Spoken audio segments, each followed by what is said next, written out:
I was wrestling with a friend, being hard headed. He got my head in a leg lock, and between me pulling my head out and then him squeezing, trying to get me to tap out, my neck broke and No body way. went limp.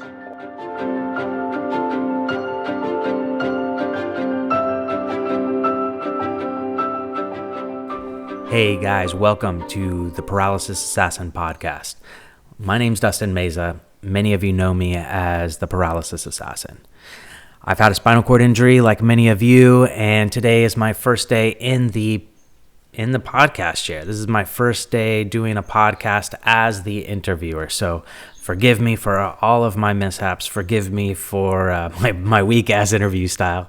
That's okay. Listen, I promise I'm going to get better as time goes on. It's just like learning how to walk again. You know, it's a little awkward at first, but over time, I'm hoping I can dial this thing in. Listen, today I've got Sherown Campbell on with us today, and he's an absolute beast. Go ahead and take a look at his Instagram, because what you'll see there is a man who just absolutely will not quit. Now, despite he had a spinal cord injury like you and me, despite the fact that he's a quadriplegic, this man just absolutely will not stop.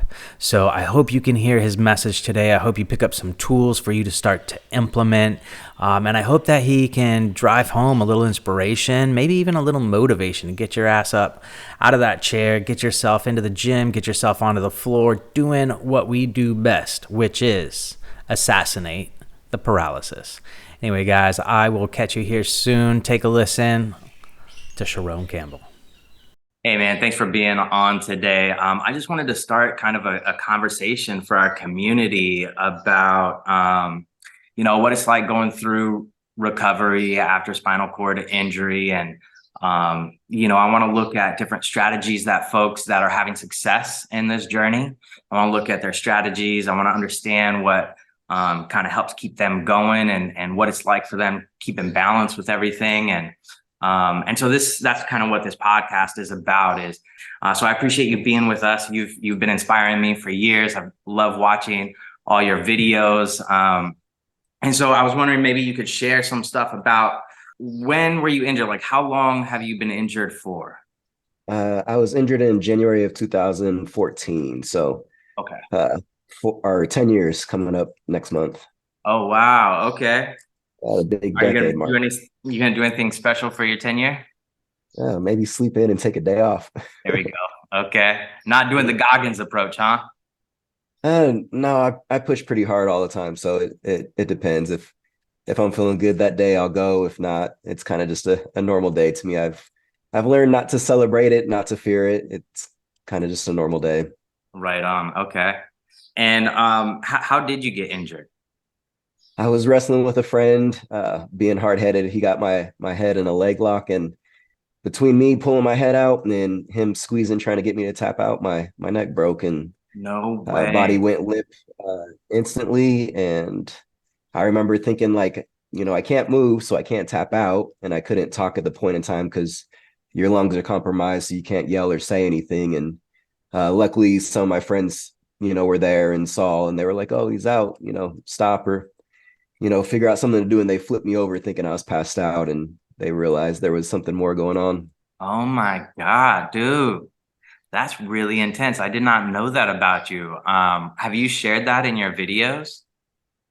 I think so. I'm always pretty open about it. Like, I don't think he was doing anything wrong. And then, same on my part. I did jujitsu years before, and I knew he wasn't on an artery. I knew I wasn't going to pass out, but the things we don't think about, I didn't think there was that much pressure, on the structural frame or on my neck where it was going to break, and paid the consequence. Wow, man. Yeah, I did not know that about you. That's really intense.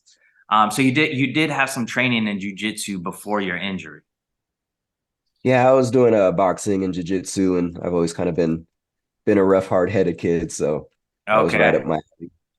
We always got to test each other as friends, and testosterone going among a bunch of guys. So Yeah. Wow, man. And so what was it like for you when that happened? I knew something was wrong because I heard, a pop and not being able to move. It wasn't normal. I remember telling my friend, something's wrong, and to call the police, and that's not something I'd normally ask for. I would have laid there if I was just, hurting and told him I needed a minute, but I could tell something was wrong and asked him to call the fire department. And, he tried grabbing my leg and asked if I could feel anything. I was like, no. Tried grabbing my arm, asked if I could feel anything. No. Moved my arm, still couldn't feel anything. And so he was smart and, kept me laying in position and called the fire department and went from there. Hey guys, real quick, while we're on the subject, if you or someone you know has a spinal cord injury, then this book is for you. My name's Dustin Meza. Some of you know me as the Paralysis Assassin. Many of you have probably never heard of me, and that's okay. But I still wanted to connect with you today, and I wanted to share about my book that is on pre-sale now.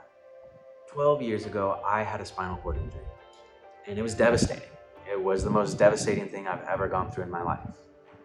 My body shattered, my career felt shattered, my relationships were shattered. You know what? I even lost my home. I was homeless. And so I know what it's like to be absolutely wrecked from this injury. I know what it's like to try desperately to move your body and have nothing happen. I know what it's like to not be able to go to the bathroom on your own or even be able to feed yourself on your own. I know what it's like, you guys. I've been there. I know what it's like to want to get out of that wheelchair so damn bad that you push and push and push and absolutely nothing happens. I've been there. And that's why I wrote this book. I wrote this book because in my 12 years of research and recovery, I had the fortune to be able to meet, train, and even travel with some amazing healers, with some amazing practitioners of movement arts and of Eastern medicines. I wrote this book because I remember what it was like being in ICU and searching for answers. I remember what it was like to be so many years out and feel like, dang, what kind of direction can I take with this thing? What kind of strategy can I put together in order to make the most out of my recovery? Because of my teachers, I was able to develop strong foundation in order to recover. Because of my teachers, I was able to apply a consistent strategy that over the 12 years of my recovery have helped me to reach a level of rehabilitation so rarely seen with this injury. And that's why I wrote this book. I wrote this book because I wanted to share these insights with you. I wanted to let you know that you're not alone in this journey. And I wanted to provide you the footsteps of healing, rejuvenation, and recovery. So if you've had a spinal cord injury and you're looking for new strategies, then this book is for you. If you have a spinal cord injury and you're looking for a little inspiration, then this book is for you. And if you have a spinal cord injury and you just want to have a fun adventure and maybe just get outside of your wheelchair, if only in your mind, then this book is for you. I tried to write this book in a way that is both fun, compelling, and functional. I tried to write this book in a way that is both an adventure and a bit of a manual. So I hope you'll go to my website today. I hope you'll pick yourself up a copy of Paralysis Assassin, Healing Spinal Cord Injury with Ancient Warrior Wisdom. I hope you'll do this today, because this book might just very well provide the answers that you need to take your recovery to the next level.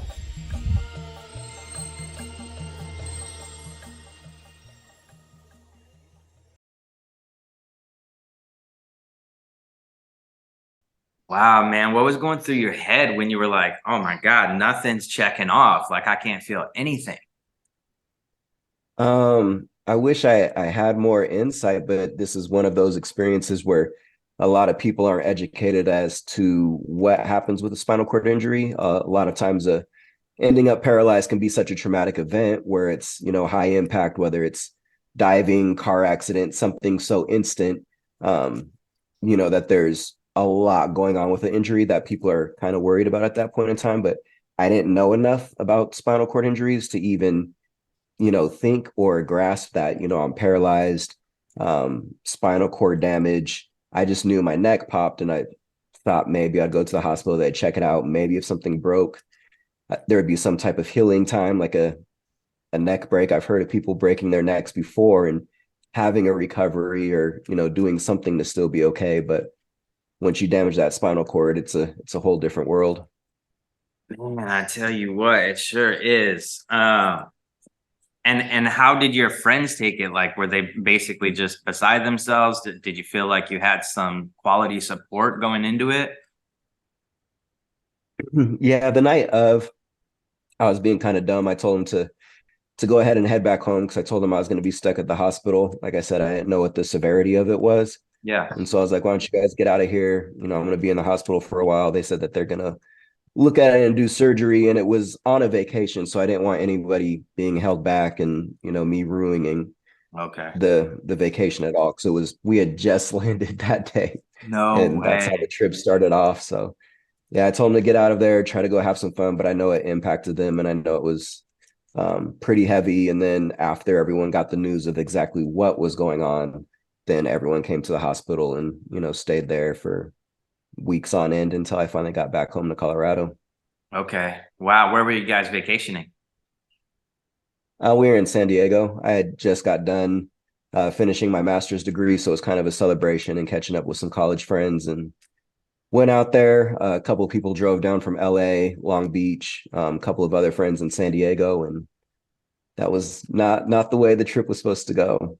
Damn. And has anybody in that group and in that community, did anybody have any experience with paraplegics or spinal cord injury folks beforehand? Or was it all Not brand that new? I'm aware of. That was a first for all of us. Yeah, yeah, same with my family. Like nothing like that had ever been a part of our experience. Yeah, Pretty I believe interesting. one of the guys might have been training to be a medic or firefighter, but I don't Okay. know to what extent his knowledge was. He was pretty much the one that said, "Don't move me," and had me stay in position, but I don't think he's ever worked with a paraplegic or a quadriplegic. Okay. That first week when you were in ICU, how was that like for you? Pretty zoned out. I mean, Okay. I remember people coming in and out of the hospital, but honestly, they have you on so much medication. Um, they did the surgery, pretty much have you on painkillers, any and everything, and I couldn't sleep through the night. So like I'd be up, and then I was just squeezing in sleep anytime like I could. So it was just in and out of consciousness for the most part. And I Gotcha. remember when people would come visit, which I felt bad about, because some people were like driving or flying to come see me, and I was barely, around like mentally and emotionally to say thank you or carry a conversation. It was just getting used to the situation, I guess, trying to cope with it all, and then Yeah. everything that they put you on. And did you have a significant other or a wife at that time? I was married at that point in time, so she flew out at some point with my mom. So like my mom, her, and then a couple of other friends flew out, and then plus everybody that was there already. Gotcha. And then did you have kids um before your injury or you had kids after your injury? Yeah, that was a tough part with the injury, because my kids were 1 and 3 at the time, so Oh, they okay. did not fly out, but just them being so young, they knew dad was gone or hurt, but not at an age to understand what was going on. They just knew I wasn't home. Okay. And what's it been like as a dad, just kind of like raising kids now that you were a paraplegic? Heavy communication, because Okay. I mean it's definitely tough. And then I was divorced, so then not just being a father, but being a single father at home. Um, you're physically limited. So there's a lot of things like when we go somewhere, I have to plan things out a bit more. Yeah, definitely. I really have to rely on communication with my kids, especially when they were younger, because it's like, if a kid throws a temper tantrum and just runs off, I'm not the parent that's going to chase them and grab them and tell them to come back. Like Like, if ah, shit. yeah, if they're running, they're running. I Yeah. can't do a whole lot. And same thing with injuries. I remember my little guy learning to ride his bike and wrecking it, and all falls and wrecks are significant and traumatic for kids at that age. And I was like, hey, if you fall at the park, if it's an emergency, grab someone, let someone know that it's an emergency. If not, we have to work our way back to the house. So, I can take care of you and clean things up because there's no running across the park. There's no running back. Just a lot of things that you would want to do as a protective parent is kind of out of the question. Wow. So you really got to trust in their independence and their sovereignty, huh? Yeah, and just go through it. I mean, they're learning similar stuff at schools. Like you learn routine, you go through drills, you're kind of learning what to do in certain situations. So a lot of parents don't do that at home, but it was something that we had to kind of go through together as a family. Man, that's cool. It sounds like it was a good strategy. I mean, your kids look like they're pretty well behaved, no delinquents. Yeah, they're both good kids, which I'm very thankful for because if they were giving me a hard time, it would not have made this injury any easier. You think you think being injured gave them kind of a level up in their maturation and their kind of like levels of compassion early on? Um, Maybe we're still kind of, I guess, getting to that point. They're 11 and 13 now, so they're developing as to, I think, the way that they see people and Mm. view people. And for a good majority of their childhood, they knew something was different, but they don't know or didn't know the significance of how different things are. Yeah. That really hit me one time when they asked me to coach one of their soccer teams. Oh, And I was like, you don't quite get that I'm not going to be able to help a whole lot, right? Um, so I mean, they saw me as dad, and that was very good for me emotionally that they don't wholesome. see anything different, and Yeah. they love me just the same. But now I think as they're getting older and they see my interactions with people and other people's interactions with me, they know stuff is different. They know there's changes, and they're kind of catching on, but it it's still developing. Kind of a sweet sensation for your kids to know that you've got a spinal cord injury, to know that you've got limitations, but still see you as this just totally capable, full, wholesome, human being. Like they don't have that, preconceived judgments or whatever. That's kind of nice, huh? Yeah, it felt good early on because having the injury, you go through all these self-reflection points and questioning your own identity and what would people God, yeah. think of you and your own value to others and stuff like that. So for them to see me as dad and nothing else felt really good. And then, like I said, now they notice stuff's a little bit different. So I can tell when I drop something in the kitchen, it can be right at my feet and they can be at the table, but they'll be like, oh, I'll get it. And they get over there quicker than I can bend over to pick it up. And I'm like, yeah, they know I'm slow. They know I'm not going to get there in time. So, they're starting to offer help a bit more and they see that there's issues moving and, they're responding to it, which is good and bad. Okay. That feels good, man. It's nice to hear that. Did you think you would make it this far into your recovery? No, when I first got injured, there was no movement below the shoulders. Oh, wow. Okay. So that was, a pretty strong reality check. And it was 2 weeks before I transferred from a regular hospital in California to a specialized spinal cord hospital in Colorado. And then once I got there, they started using terms like quadriplegic and paralyzed and really started giving more information. And that's when it really hit. Okay. Uh, a lot of time in the hospital was just spent on teaching family how to care for me. Like this is what you do with, a bed lift. This is how you're going to change his leg bed, our bag. This is how you do a bowel program. So a lot of it was just focused on training. I did try to participate in some therapy options, but when you can't do a whole lot, it's really pretty limited. So you're looking at mobility, like for keeping flexibility. And then it's just self-care. And then when I got home, I remember my discharge goals were to work on trying to feed myself. Because I had started getting some right bicep and I could drive my power chair, which Okay. I was really happy about not needing a mouth drive. But it was feeding myself most of my meals and then hopefully getting to the point where I could help dress myself. So those were the big goals. I really wanted to work towards trying to help transfer. If you've ever, for people that have like tried to move a family member, dead weight is way different than like trying to Yeah. help someone get in and out of a car. So me having to rely, on an ex-wife, my mother, my grandmother, people that weren't able to just move, 150, 160 pounds easily. I wanted to be able to help and make some of that stuff easier. And so those were my big goals at that point. Okay, now that's a big gap from where you were to where you are now. Like, I mean, I see you're independent, you're going to the gym. It looks like you've got a decent amount of function starting to return. How did you make that transition? I remember the first time that someone told me they could feel something, because I was really careful about not allowing people to give me false hope. Okay. I started getting some spasms in tone. And so people that don't know a lot about spinal cord injury, you can still get these kicks or these twitches, and they're just spasms. It's not actually functional or meaningful movement. So if you have a spasm in front of a friend, they're like, "Oh my God, your leg moved." And it's like, Sort yeah, of. but Yeah. it's not going to get me out the door today. Yeah. So I would always try to move, and I would always try to help people get me dressed. They didn't know I was like trying to slide my arm through or trying to arch. And one day someone was like, "Did you just push with your back?" And I was like, kind of waited for a minute, because I was trying to like lift my back so they could slide something under.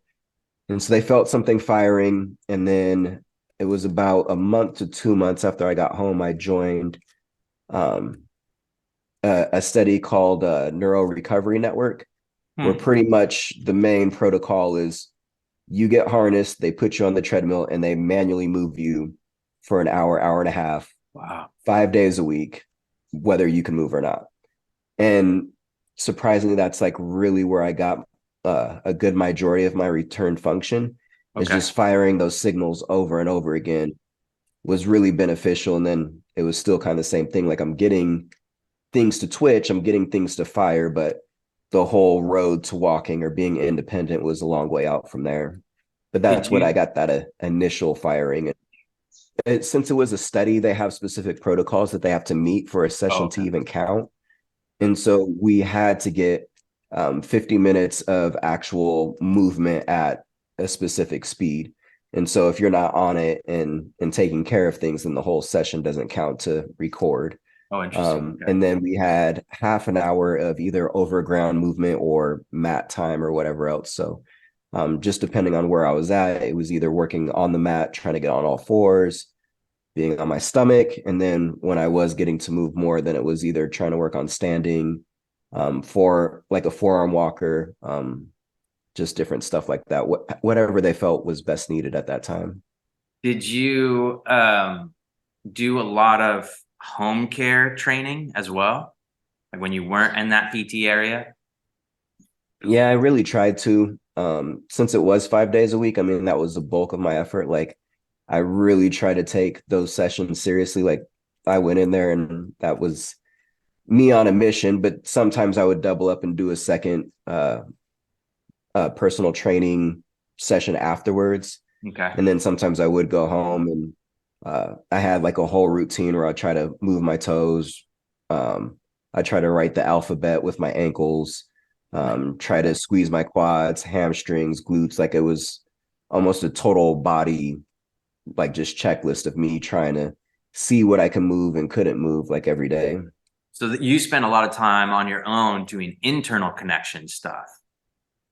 Yeah, I mean, you're in a bed so much, and a lot of time is spent just waiting on others to be able to help you. And so I made sure to make use of that time instead of just laying there waiting for other people. Like, if someone wasn't able to get me dressed or get me out of bed for an hour, that hour was spent, you know, 3 sets of 10 trying to squeeze my quads, just like I was in the gym. Like, I was trying to do something and actually make use of that time. And I think it was good physically and trying to get things firing, but even just mentally feeling like I was doing something myself instead of stuck in bed was probably healthy. Yeah, just having that proactive energy. Yeah. Yeah, yeah. If I am not proactive, it's very easy to start feeling that slide into depression or regression. So it's like, I got to be active about something. Let me ask you here, now that you've come this far, if you were put back in that position again, would you do anything differently or would you stick to the same protocol? I would really try to work on my range of motion and keeping up with my flexibility. Okay. Some of that I'm really paying for now. A lot of my walking issues are due to structural damage, tightening muscles. Okay. lack of like flexibility.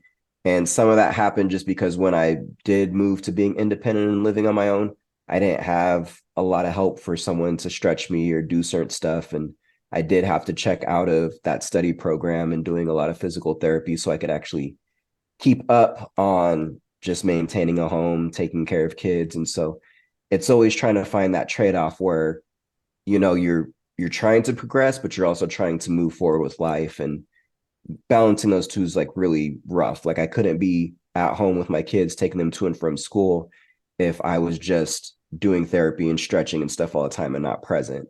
And if I was doing that, then I wouldn't be able to take care of, kids or have them for my parenting time. So it was tough balancing those two, but I think trying to find some way to stay on top of the things that I wasn't doing for myself early on, I probably would have did a lot better with.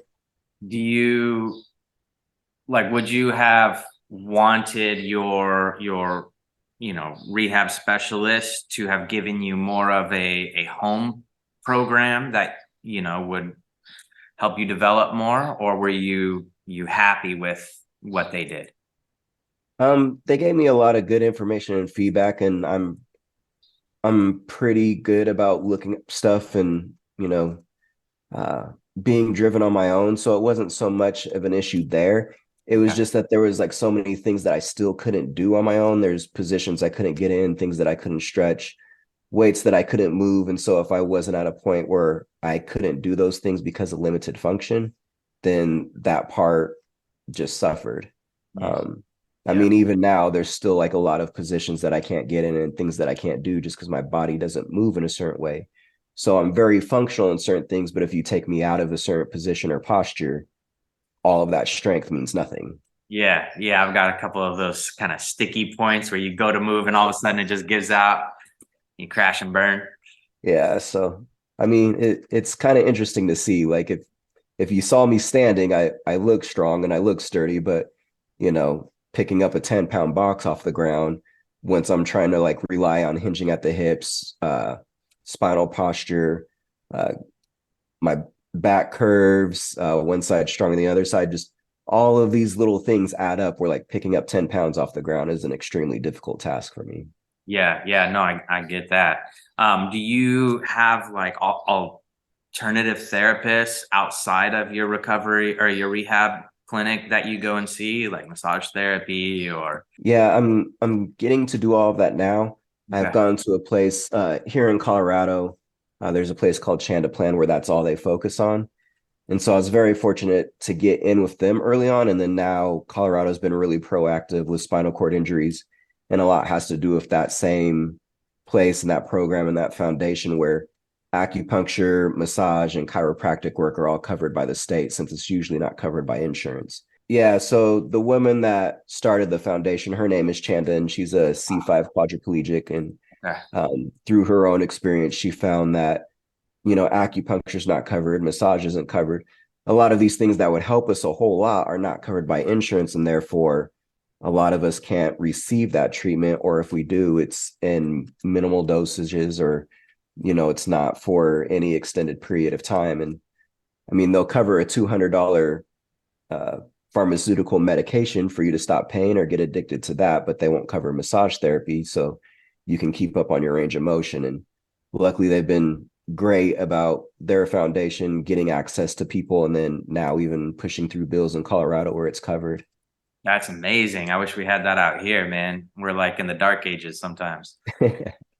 Yeah, it's one of those things where it varies from state to state. So right now I'm in a good place for it and getting the benefit of it. So, someone else's experience has helped me a lot. They do it all out of their facility. So they actually have their own location now that they do PT work, chiropractic, behavioral health, it's amazing, acupuncture, massage, and I think even yoga. And then some of it's covered by the bill. Some of it you can do on your own. Some of it's just a community. There is one other place that I think can cover it, but that state bill, they'll only cover it for someone that can specialize with spinal cord injury. So it's not like you can go to, the massage therapist up the street and just say, hey, I want to go for free. They have to make sure that you have some kind of chronic long-term disability that you qualify and that the person treating you is actually qualified to treat you. Gotcha. Okay, well, that's interesting to check out. Gonna look that place. So that sounds amazing. Let me check in here real quick. What do we got next? What kinds of symptoms do you struggle with like today? Uh, a lot of the usual stuff, spasticity still, Okay. a huge pain in the butt, really strong tone, um, bladder function's an issue, just the frequency and amount that I can hold. So a lot of my life revolves around, knowing where the bathroom is and checking up on things like that. Totally. There's always chronic pain, but I kind of have a high threshold for pain. So it's annoying, but that one I can deal with pretty easily. Are you taking any like pharmaceuticals, or how do you mitigate your pain? uh, Massage, acupuncture work. Right on. The, Okay. the pharmaceutical drugs, I'm not a huge fan of.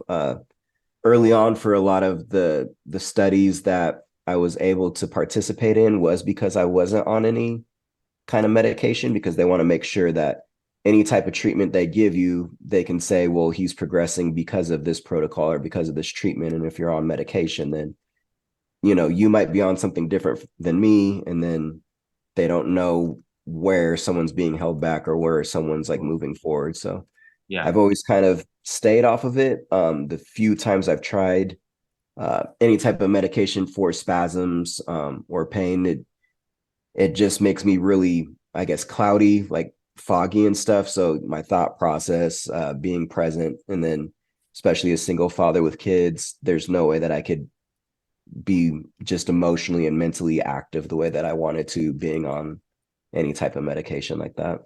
Sure. Yeah, that makes sense. Do you work? I've been on and off of work. I did have a DevOps job and lost that at the end of COVID. Uh, just a small startup, so they laid off half of our team. And Okay. since then, it's been trying to find consulting stuff on and off. But I mean, it's tough. There's things that I'm definitely capable of and want to do, but at the same time, I'm very aware that just about anything that I do is at 4 times slower the speed of the average person. So it's like getting picked for dodgeball every time you apply for a job. Like, it's not likely that you're going to get picked first, and you kind of just have to deal with it. It's the reality of the world that we live in. Okay. And are you looking like for remote jobs or jobs where you show up in person?